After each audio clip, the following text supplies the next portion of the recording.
Salam, bu videoda mineral gübrələr dərsinin axıra qədər bütün testlərini işləyəcəyik. Başlayaq birinci sualdan.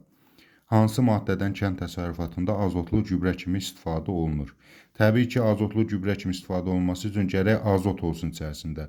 Nə bunda, nə digərlərində, bunların heç birində azot yoxdur. Ancaq azot B variantında, yəni natrium nitratda vardır. Digər deyişlə natrium şorasında. İkinci suala baxırıq. Hansı reaksiyadan sadə superfosfat alınır? Sadə superfosfatda bilirik ki, həm kalsium sulfat var, həm də ki, kalsium ortofosfat var. Bunun üçün gərək fosforit mineralın üzərinə sulfat turşusunu gələk, qatı sulfat turşusunu gələk. Bu zaman sadə superfosfat alınır. Doğru cavab D variantıdır. Keçirik üçüncü suala. Hansı reaksiyadan 2 qat superfosfat alınır? 2 qat superfosfatda isə tərkibində yalnızca kalsium dihidroortofosfat var. Bu da uyğun gəlir C bəndinə. Kalsium ortofosfatın üzərinə ortofosfat turşusu gələndə onun turş duzu alınır və bu da kənd təsərrüfatında gübrə kimi istifadə olunur. Yəni 2 qat superfosfat kimi istifadə olunur. C bəndinə uyğundur. Dördüncü sual kompleks gübrə, yəni tərkibində ən az 2 vacib element olsun. Bilir ki, kənd təsərrüfatı üçün 3 element azot, fosfor və kalium lazımdır. Bunlardan biri olduqda sadə gübrədir, amma 2 və daha 3-ü də birdən olsa və yaxud da ikisi olsa, olacaq artıq kompleks gübrə. Biz də baxıb görürük ki, burada təkcə fosfor var, burada təkcə kalium, burada təkcə azot var, burada da təkcə azot var. Amma E bəndindəki maddədə həm azot var, həm də fosfor var. Yəni 2 qida maddəsi var. Onda bu kompleks gübrədir. Yəni E variantını götürürük.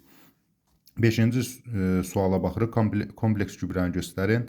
Yenə bunda təkcə kalium var, bunda azot, bunda təkcə fosfor var, bunda da təkcə azot var. 2 element, kalium və azot, 2 qida elementi yalnızca kalium nitrat, yəni E bəndinə uyğun gəlir. 6-cı sual. Kaliumun hansı birləşməsi gübrə kimi tətbiq edilir? Kaliumun, burada göstərilib kalium şorası və bu ən geniş istifadə olunan gübrələrdən biridir. Yəni tərkibində həm kalium var, həm azot var. C bəndinə uyğun gəlir. Ondan qalan digərləri tərkibində kalium olsa da gübrə kimi istifadə olunmur. 7-ci suala baxırıq. Fosforun hansı birləşməsi gübrə kimi tətbiq edilmir? Bu dəfə tətbiq edilməyəni soruşur. A bəndində kalsium hidroortofosfatı, ümumiyyətlə kalsiumun ortofosfatı, hidroortofosfatları, yəni istər normal duz, belə deyək də, turş duzları və bunlar, istər burada sadə superfosfat, bunlar hamısı və ammonium ortofosfat, bunlar hamısı gübrə kimi tətbiq edilir. Amma burada gümüş ortofosfat tətbiq edilməz. O səbəbdən ötürə ki, həm də gümüş qiymətli metaldır və digər yandan bu çöküntüdür. Bunu bitki mənimsəyə bilməz. Ona görə E bəndini götürürük. Hansı maddə gübrə istehsalında xammaldır?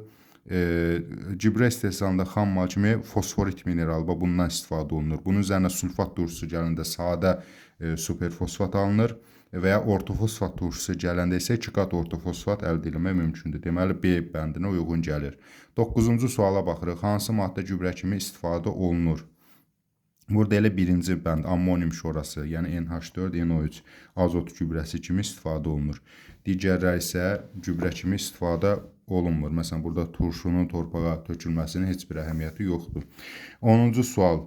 Hansı maddə gübrədir? Soda gübrə deyil, duz, yəni xörək duzu da deyil, xlor turşusu, gips də deyil. Burada yalnızca karbamid, azot gübrəsi kimi torpağa verilir. 11-ci sual. Hansı maddə mineral gübrədir? Burada da yenə çay sodasıdır, kalsium sulfatdır, kalsium karbonatdır, natrium karbonatdır və bunları heç birinin torpağa gübrə kimi əhəmiyyəti yoxdur. Yalnızca burada natrium şorası, yəni E bəndində natrium NO3 azot gübrəsi kimi, mineral gübrə kimi istifadə olunur. 12-ci suala baxırıq. 12-ci sualda deyir ki, ammonium dihidroortofosfatı üçün hansı ifadələr doğrudur? Baxıb görürük ki, tərkibində bir qida elementi var, yanlışdır. Çünki tərkibində azot var və fosfor var. Deməli, 2 qida elementi var. Bu yanlışdır. Kompleks gübrədir, bəli. 2 qida elementi olduğu üçün kompleks gübrə sayılır. 2 qat superfosfat adlanır. Xeyr, 2 qat superfosfatın formulu bu deyil. Deməli, onda yalnız 2 C variantına uyğun gələcək. 13-cü suala baxırıq. 13-cü sualda yenə ammonium dihidroortofosfat verir. Deyir ki, kompleks gübrə adlanır. Çünki tərkibində 2 qida elementi var. 2-3 qida elementi olası, yəni birdən çox da belə deyək, qida elementi olanda kompleks gübrə olur. D variantını götürürük. Çünki tərkibində azot var, fosfor var, 2 qida elementi var. Hansı 3 qida elementi bitkilər çox miqdarda lazımdır? Bayaq burada da qeyd elədi azot, fosfor, kalium. Azot, fosfor, kalium daha çox lazımdır D bəndinə uyğun gəlir. Hansı bu o demək deyil digər elementlər lazım deyil. Sadəcə ən çox miqdarda lazım olanlardır. Bəziləri də var ki, havada, məsəl üçün oksigendir, havada var, suda var, karbondur, havada var. Bunlar da çox lazımdır, amma onları gübrə kimi verməyə ehtiyac yoxdur. Gübrə kimi verməyə ehtiyac olan əsas bu üç elementdir. Deməli, hansı mineral gübrənin tərkibində iki əsas qida elementi var? Baxıb görür ki, burada təkcə azotdur. Burada da təkcə azotdur. Burada kaliumdur, burada azotdur. İki qida elementi ancaq C bəndində. Azot, fosfor. İki qida elementi var. Biz də 15-də C variantını götürürük. 16-cı sual. Sənayedə hansı maddənin qatı sulfat turşusu ilə qarşılıqlı təsirindən gübrə alınır? Amoniakla H2SO4 reaksiyaya girəndə gübrə alınır. Yəni azot gübrəsi alınır. Bir də fosforit mineralı, yəni bu üçüncü maddə kalsium ortofosfatın üzərinə qatı sulfat gələndə sadə superfosfat alınır. Kalsiumla sulfat turşusu reaksiya edir, kalsium SO4 şəklində sadə superfosfatın tərkibinə daxildir. Digərləri isə ümumiyyətlə məsələn bunun gübrə əhəmiyyəti yoxdur. Burada nə azot yoxdur, nə fosfor yoxdur, nə də ki kalium yoxdur. Və həmçinin burada da kalsium ionizlə sulfat turşusu gübrə kimi sənayedə istifadə olunmaz. Ona görə də 1-3 götürürük. Yəni doğru variant C variantıdır. 17-ci sual. Hansı maddənin sənayedə alınmasında sulfat turşusuna istifadə olunur? Təbii ki, tərkibində SO4 olmalıdır sulfat turşusunun istifadə olunması üçün. Bu karbon qazı SO2, sirkə və SO3 bunlardan yox. Ancaq ammonium, amoniakla sulfat turşusu reaksiya girəndə ammonium sulfit, daha doğrusu sulfat alınır. Uyğun variant C bəndidir. 18-ci sual. Sənayedə kalium şorasının alınması reaksiyasının tənliyini göstərin. Əvvəla onu deyək ki, kalium şorasının formulası kalium NO3-dür. Bunların hər birindən kalium NO3 alınır. Amma sənayedə ayrı, laboratoriyada ayrı. Sənayedə odur ki, yəni kütləvi istehsal üçün. Yəni bu reaksiyalar doğru olub olmamağa əsas götürülmür. Kütləvi istehsal üçün elə maddələr götürülməlidir ki, o sərf eləsin. Yəni sənaye miqyasında istehsal olmasına sərf eləsin. Burada kalium kloridin üzərinə natrium nitrat gəldikdə natrium klorid və kalium nitrat, yəni kalium şorası əldə olunur. Bu da bilirik ki, həm kalium, həm azot gübrəsi kimi istifadə olunur və biz götürməliyik A bəndi. Digərlərində də kalium nitrat alına bilər, amma bu sənaye miqyasında istifadə olunan deyil. Məsələn, xüsusən D bəndində olan və s. Sonra keçirik 19-cu suala, yəni 17-ci səhifəyə. Sənayedə ammonium şorasının alınması reaksiyasının tənliyini göstərin.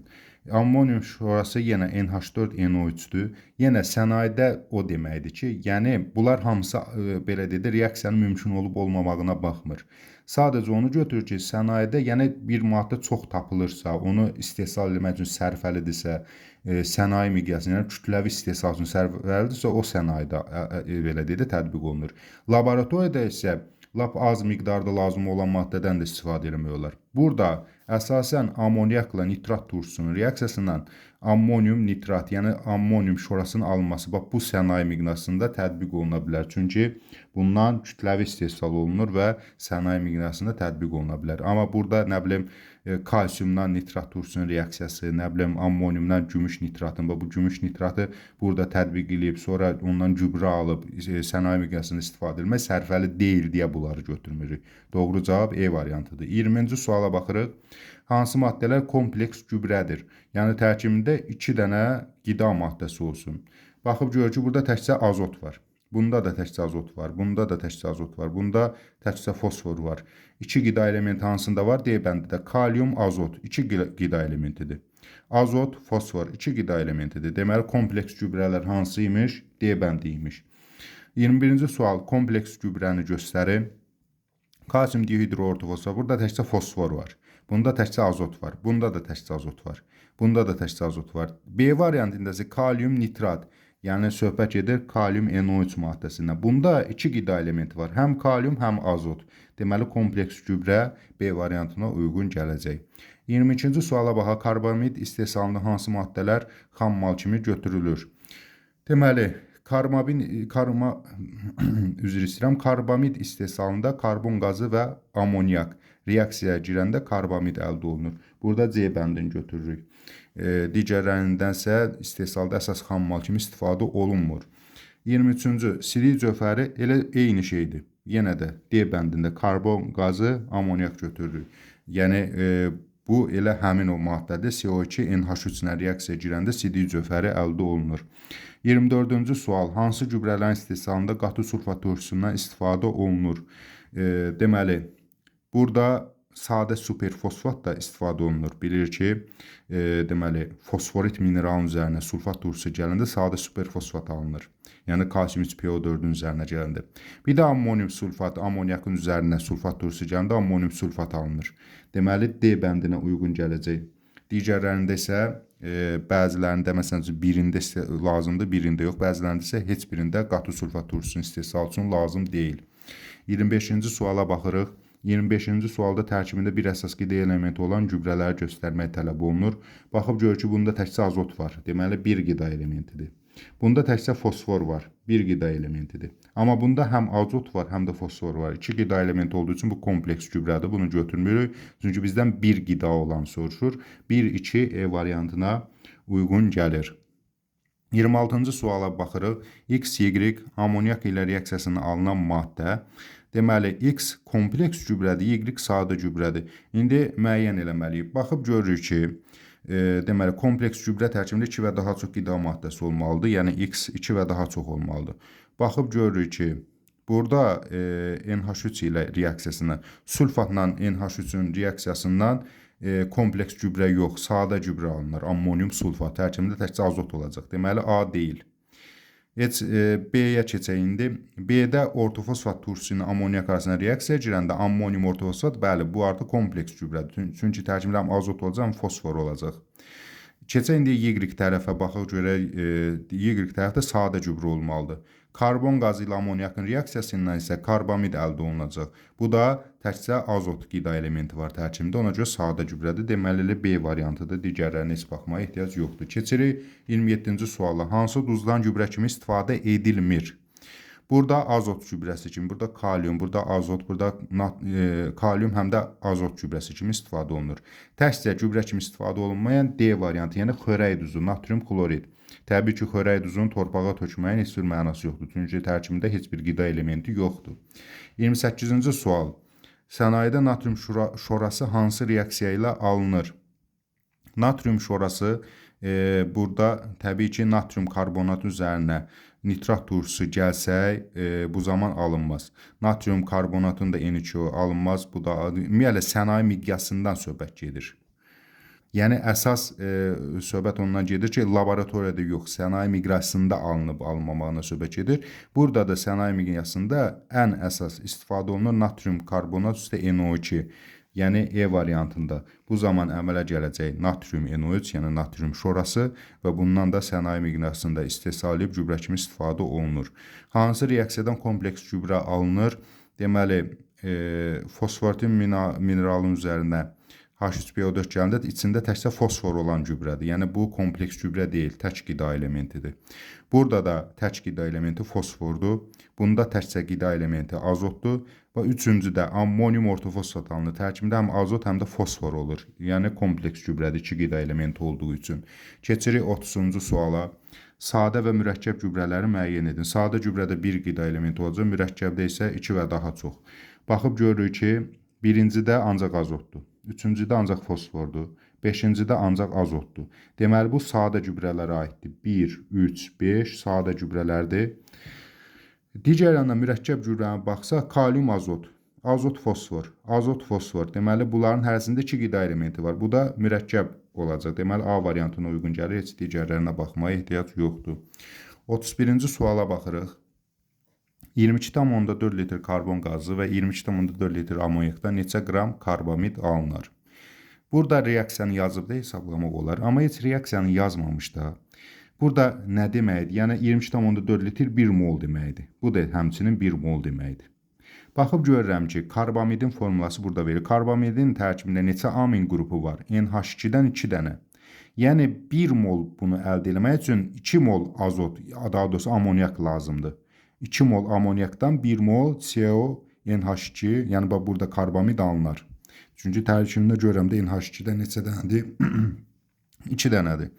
Onda nə edirik?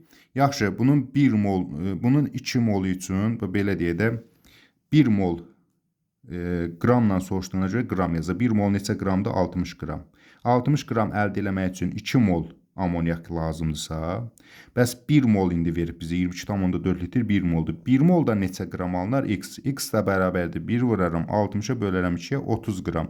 Yəni C variantına uyğun gələcək. Çünki 2 molundan 60 qramdır, 1 molundan da 30 qram olar. 32-ci suala baxırıq. Hansı reaksiya üzrə sənayedə gübrə istehsal edilmir? Burada edilənləri birinci çıxaq. Burada karbamid gübrə kimi istifadə olunur, azot gübrəsi kimi. Burada ammonium şorası, daha doğrusu natrium şorası istifadə olunur.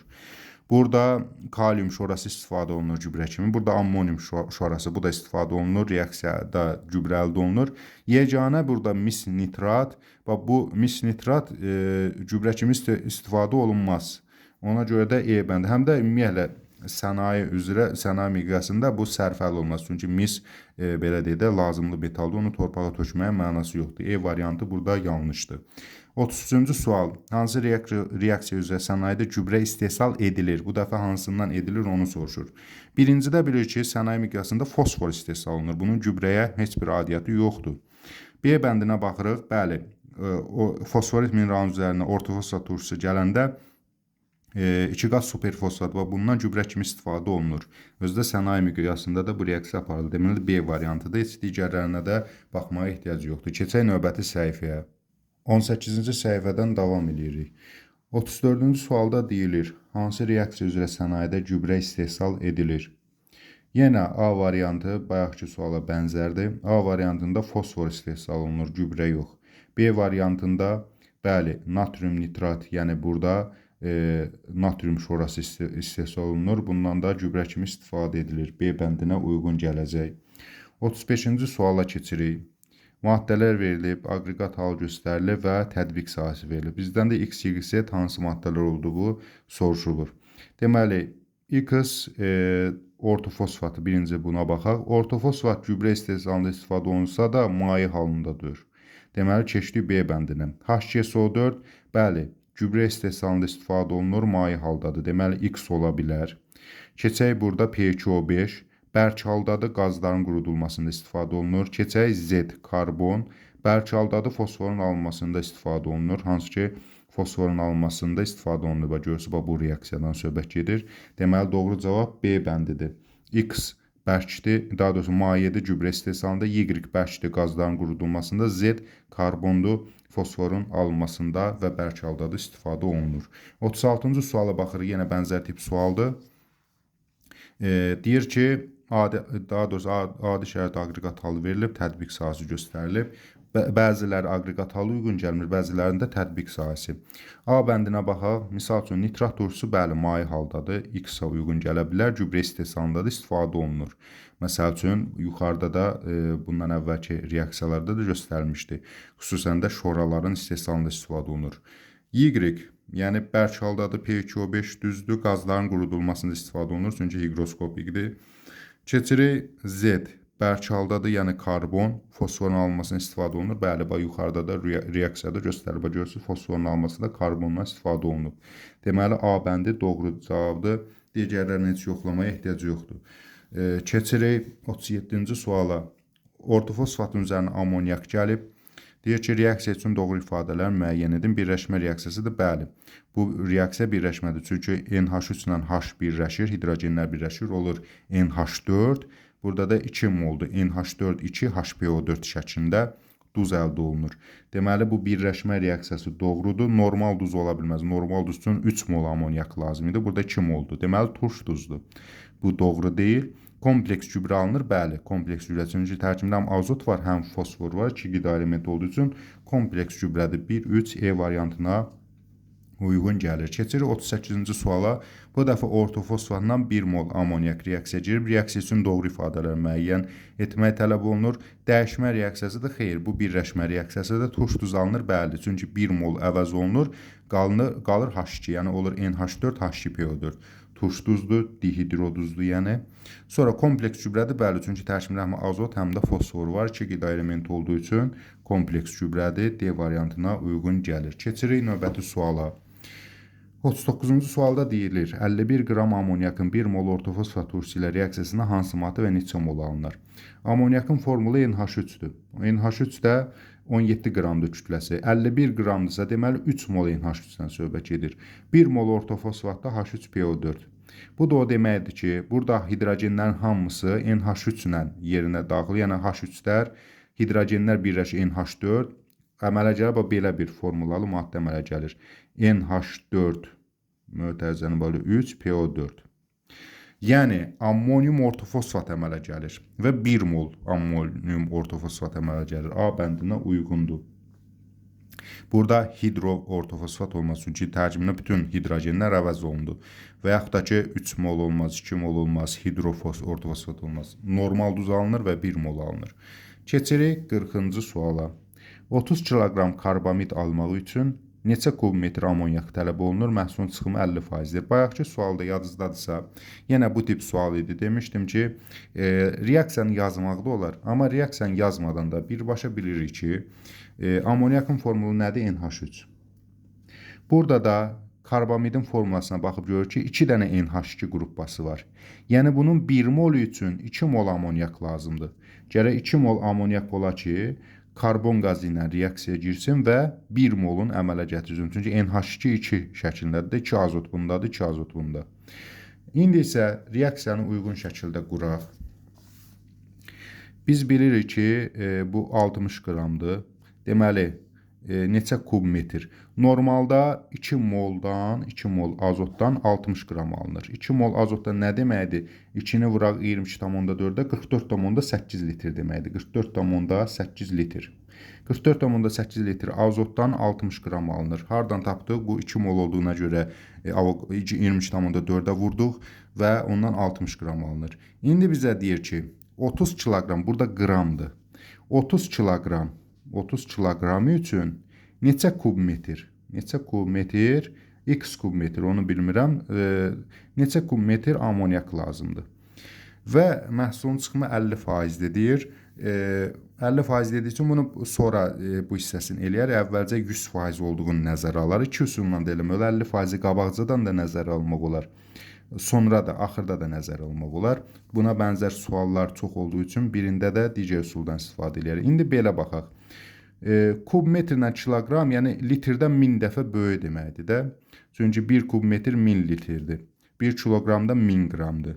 Onda biz bundan nəzər almaya da bilərik. Yəni, məsəl üçün, biz bunu litrə çevirsək, olacaq 1000 litr şəklində. Bunu qrama çevirsək 30.000 qram şəklində. Biz bunu, bu da 1000 olduğu üçün, bu da 1000 olduğu üçün elə bunu ixtisar edib litr qram şəklinə sala bilərik şərt olaraq. Hesablamamız asan düşsün deyə. Çünki ikisi də 1000-dir. İkisini də 1000-ə bölərəm. Kubmetr düşər litrə, kiloqram düşər qrama. Yaxşı, onda tənasibi rahat qura bilərəm. Deməli, 44,8-i vuraram 30-a, bölərəm 60-a. 2-də bir, bu da 22,4 eləyir. Yəni, cavab olacaq 22,4. Bu da, deməli, 22,4 bizə lazım idi nəzəri. Əgər 100% olarsa, 22,4 kubmetr lazımdır. Amma deyir ki, çıxım 50%-dir. Yəni, 2 dəfə azdır. Onda gərək bunun 2 qatı qədər olar ki, yəni 44,8 kubmetr olar ki, onun 50%, məhsulun 50%-i çıxanda, onun yarısı qədər olanda 22,4 kubmetr qədər əldə oluna bilsin. Aydındır? Yəni, belə deyək də, 100% əldə edilmək üçün 23,4 kubmetr lazımsa və 50% əldə eləmək üçün nə qədər lazım olar? Onun 2 qatı qədər lazım olar ki, 50% ödənsin. Bu da E variantına uyğun gəlir. Buna bənzər suallar yenə var burada. Misal üçün 47-ci sual var. Orada isə ikinci üsulla həllini göstərəcəm. 47-yə də baxın həmçinin. Deməli, 41-ci sual indi davam eləyək. Fosforit mineralında 12,4% fosfor var. Nümunədə kalsium ortofosfatın kütlə payını müəyyən edin. Biz görürük ki, kalsium ortofosfatda neçə fosfor var? 2 dənə. Çünki PO4 2 şəklindədir. 2 fosfor var. Kalsium ortofosfatının kütləsi 310 qramdır. 2 fosfor deyilir 231-in 62. Deməli, 62-ni 310-a bölüb 100%-ə vuranda bu nə deməkdir? Yəni, normalda kalsium ortofosfatda 20% olur normalda. Amma indi deyir ki, 12,4%. Bu nə deməkdir? Yəni, tərkibində qarışıqlar var. Onda deyir ki, bu nümunədə kütlə payını tapın. Kütlə payının asan yol budur ki, elə 12,4-ü 20-yə bölərəm, vuraram 100-ə. Ən asan yolu budur. Buradan da eləyər 5, 12,4-ü 5-ə vuranda eləyəcək 62. Yəni D variantına uyğun gələcək. Keçirik 42-ci suala. Fosforlu gübrələr hansı reaksiyalar üzrə istehsal olunur? Deməli, kalsium ortofosfat üzərinə ortofosfat turşusu gələndə bu zaman 2 qat ortofosfat, 2 qat duz alınacaq. Yəni bundan istifadə oluna bilərik, istifadə edə bilərik. Natrium ortofosfat H-kola bundan gübrə üçün istifadə olmaz. Kalium ortofosfatın üzərində sulfat turşusu gəlirsə sadə superfosfat alınır. Yəni bunda 2 qat superfosfat, bu da sadə superfosfatın alınma reaksiyasıdır. Deməli, hər ikisindən istifadə oluna bilər. Doğru cavab burada 1, 3-ə uyğun gəlir. Keçirik. Əslində qalsa burada birbaşa olmasa da dolayı bu reaksiyadan da istifadə olunur. Necə? PCO5 H2O ilə temperatur şəraitində ortofosfat alınır, sonra ortofosfatdan da bu reaksiyada istifadə olunur. İndi burada nəzərdə tutulan birbaşa reaksiya olduğu üçün biz ancaq 1-3-ü götürürük. 43-cü suala baxırıq. Hansı reaksiyalardan şoralar alınar? Burada ammonium sulfatdır. Şoraların tərkibi ümumiyyətlə nitratlardır. Yəni NO3 ilə olanlar, NO3 qrupu olmalıdır. Burada ammonium sulfat alınır. Gübrə kimi istifadə olunsa da belə bu şora sayılmır. İkinci, burada ammonium nitrat alınır. Yəni NH4, NO3. Bu da ammonium şorasıdır. Bunda şora alınır. Sonra burada ortofosfatın üzərinə sulfat gələndə bu sadə superfosfat gübrəsi alınır. Bu deyil. Natrium karbonat üzərinə NO2 gələndə burada yerin dəyişir olur. Natrium NO3 və karbon qazı çıxır. Natrium NO3 də natrium şorasıdır. Bizdən də şoraların alınma reaksiyalarını soruşurdu. Deməli 43-cü sualda cavab 2, 4-ə uyğun gələcək. 44-cü suala baxırıq. Hansı reaksiyalardan kompleks gübrələr alınır? Görürük ki, burada bayaq da dedi, natrium nitrat alınır. Natrium nitratın da tərkibində təkcə azot var. Deməli, bu kompleks deyil. İkincidə ammonium ortofosfat alınır. Tərkibində həm azot, həm fosfor var. Deməli, kompleks gübrədir. Çünki 2 qida elementi var. Burada təkcə fosfor olacaq reaksiyada. Ona görə 1 qida elementi var. Burada da natrium nitrat, kalium klorinə reaksiya gələndə kalium NO3 bu reaksiyanın ardı da var. Ümumiyyətlə bu reaksiyanın ardını yazmırıq. Bizə lazım olan hissəsi gübrə hissəsidir. Kaliumdan azot 2 qida elementi var. Deməli bu da nədir? Kompleks gübrədir. Biz 44-cü sualda götürürük 2, 4 cavab variantını götürürük. 45-ci suala baxırıq. Fosfordun üzərinə kvarts qumu gəlib, koks gəlib. X, Y, Z maddəsi alınıb, deyir hansı reaksiyalar getmir. Əvvəlcə görə bu hansı reaksiyadır? Bax, burada onsuz da hazır verilib, heç bunu yazmaya ehtiyac yoxdur. Bax, bu söhbət buradakı reaksiyadan gedir. Fosforitin üzərinə kvarts qumu və karbon gələndə kalsium silikat, fosfor və dəm qazı alınır. İndi ona görə də burada hazır verildiyi üçün reaksiyanı yazıb əmsallaşdırmaya ehtiyac yoxdur. Vaxta qənaət edirik. Bu reaksiyanı burada göstərir 34-cü sualın A bəndində. İndi elə hazır orada vermişkən bizə də nə deyir? Əmsallar A böyüdür, B-dən, B böyüdür, C-dən. Yəni ən böyük əmsal budur, sonra budur, sonra da budur. Əmsala görə biz tapa bilərik ki, hansı maddə hansıdır. Burada ən böyük əmsal hansındadır? CO-da. 5 moldur da 5-dir əmsalı. Onda deməli A hamısından böyüdürsə X CO-dur. Sonra deyir ki, B hansıdır? Ortancıl olan kalsium silikatdır. 3 moldur. Çünki o kalsium silikatı yazırıq. Kalsium CO3. Burada qarışmasın, belə ayıraq. İndi Z bəs hansıdır? Ən az əmsal olan C ən az əmsaldır da. Ən az əmsal olan da hansıdır? Fosfor. Deməli Z-də fosfor imiş. Bu reaksiyanı hazır buradan götürdü, yazdı. Yəni 34-cü sualdan, bax bu 34-cü sualdan götürdük, hazır oraya yazdıq. Amma reaksiyanı siz əzbərə bilməyiz lazımdır. Vaxta qənaətimiz belə elədik.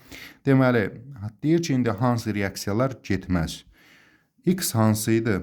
X dəm qazı idi. Baxaq görə burada X dəm qazı ilə hidrogen reaksiyası gedir, bəli gedir. Müxtəlif üzvü maddələr almaq olar katalizatordan sonra olaraq bunu üzvü kimyada keçəcək. Deməli bu reaksiya gedər. X bir də ən altda var. Yəni dəm qazı ilə oksigen qazı reaksiya girib nə əmələ gətirər? Karbon qazı əmələ gətirər. Yəni CO2, CO2. Bunlar da gedər. Bizdən getmiri soruşur. Ona görə də x star ikisi də gedər, keçək y tərəfə. Y-dən burada bir dənə var. Y nə idi? Kalsium silikat. Kalsium silikatla su reaksiya girir? Xeyr, reaksiya girə bilməz. Deməli, bu reaksiya getmir. Z hansı idi? Fosfor. Fosforla hidrogen birbaşa qarşılıqlı təsirdə olmur. Onu, yəni fosfin qazını pH 3-ü dolayı yolla alırlar. Hansı ki, metal fosfidin üzərinə turşu gələndə, su gələndə və s. bu şəkildə reaksiya gedir. Normalda fosforla hidrogen reaksiya girməz. Bizdən də getmiri soruşduğu üçün 2-yə də plus qoyuruq. İndi altdakına baxaq. Z fosfor idi. Fosforla oksigen reaksiya girir? Bəli. Oksigen çox olduqda P2O5, az olduqda P2O3 əmələ gətirir. Deməli, getməyənlər hansıdır? 2, 3. 45-ci sualın cavabı 2, 3-dür. Burada indi 46-cı suala baxırıq. 0,5 mol karbon qazı ilə 0,5 mol amonyakdan maksimum neçə qram karbamid alınır?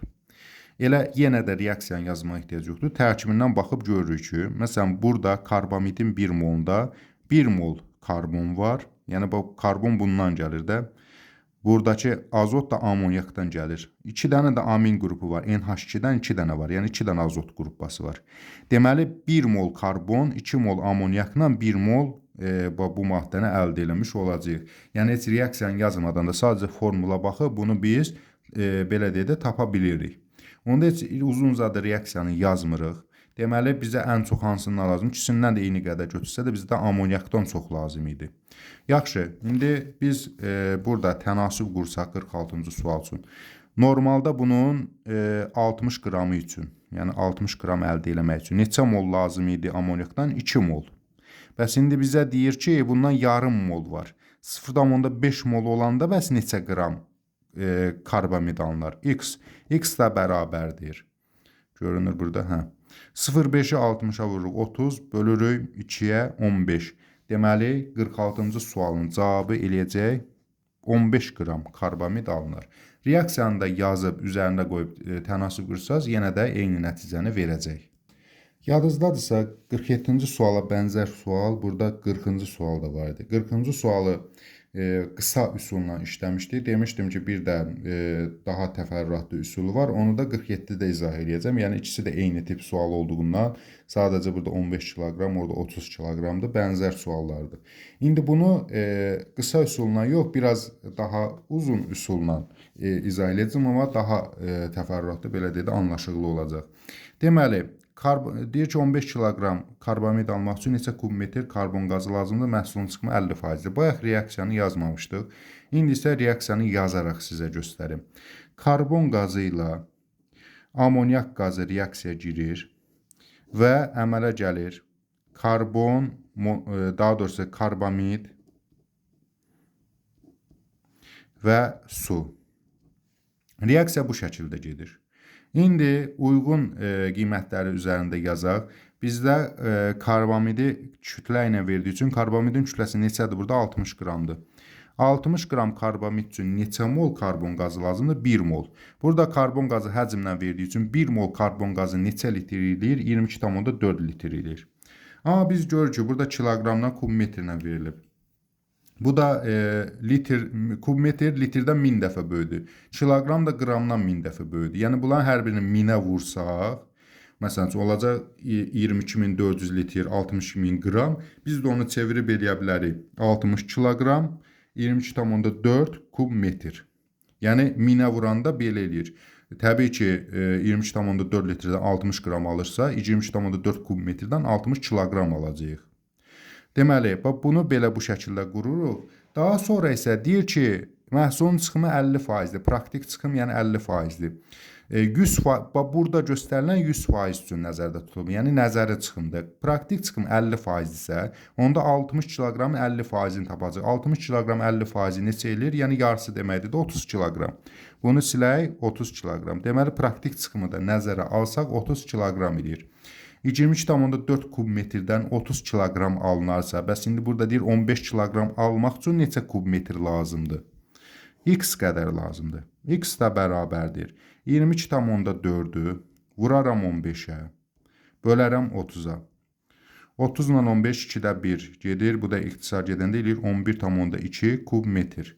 Yəni, 47-ci sualın cavabı olacaq 11,2 kubmetr yazma ehtiyacı yoxdur. Çünki orada cavab kartına köçürdəndə sadəcə rəqəmi köçürməz. 11,2. Bu üsulla da eləyə bilərsiniz, amma reaksiyanı yazmadan elə birbaşa 40-cı sualda daha qısa üsulla izah elədim.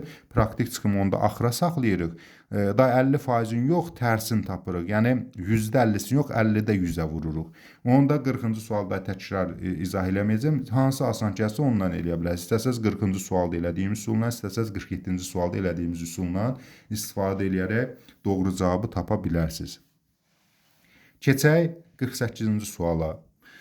Deməli, deyir ki, hər iki reaksiyanın praktik çıxımı 50% olarsa 6 mol hidrogendən neçə mol karbamid almaq olar?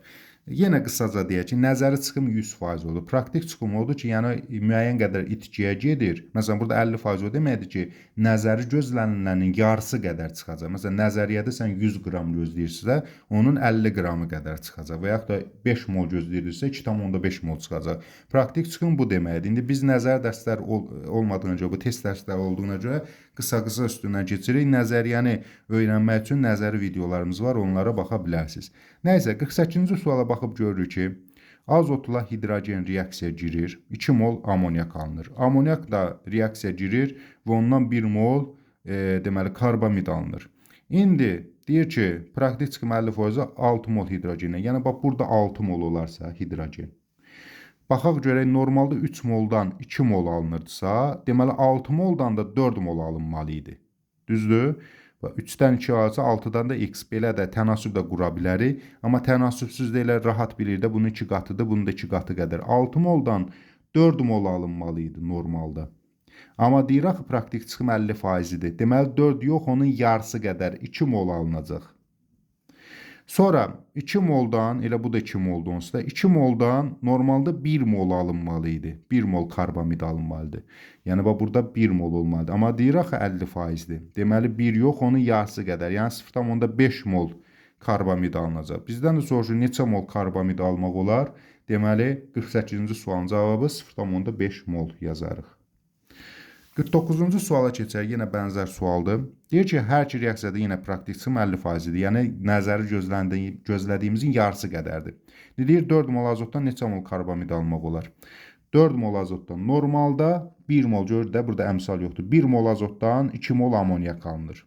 İndi 4 mol azotdan 4 2 8 mol amoniak alınmalı idi normalda. Amma 50% olduğuna görə praktik çıxım onun yarısı qədər, yəni 4 mol amoniak alınır. Normalda 2 mol amoniakdan 1 mol deməli karbamid alınır. 4 onun 2 qatı qədərdə nə qədər olacaq? Deməli 2 mol alınacaq. 2 moldan 1 molsa 4 moldan 2 mol alınmalıdır. Amma 50% olduğuna görə 2 yox, onun yarısı qədər. Yəni 1 mol karbamid alınacaq. Deməli 49-cu sualın cavabı 1-dir. Keçək 50-ci suala. Tətbiq sahələri və maddələr göstərilir. Bu uyğunluğu indi müəyyən eləyək. Ağ fosfor bunların heç birində tətbiq olunmur. Kibritdə qırmızı fosfordan istifadə olunur. Ona görə ağ fosforu biz heç birinə yazmarıq. Buna bir x qoyaq. B bəndi kalsium ortofosfat. Kalsium ortofosfat gübrə istehsalında tətbiq olunur. Yəni onun üzərinə müxtəlif maddələr, fosfat turşusu və ya da sulfat turşusu gələrək superfosfatlar əldə etmək mümkündür. Deməli B bəndin 2-yə yazaram. C bəndi qırmızı fosfor. Qırmızı fosfor kibrit istehsalında istifadə olunur. Kibrit qutusunun yanına çəkilir. Deməli 1-ə C bəndi. Difosfor pentoksid, yəni söhbət gedir P2O5 maddəsindən. P2O5 maddəsi qazların qurudulmasında istifadə olunur. 3-ə D bəndi. Sonra ortofosfat turşusu. Ortofosfat turşusu da yəni H3PO4-dən söhbət gedir.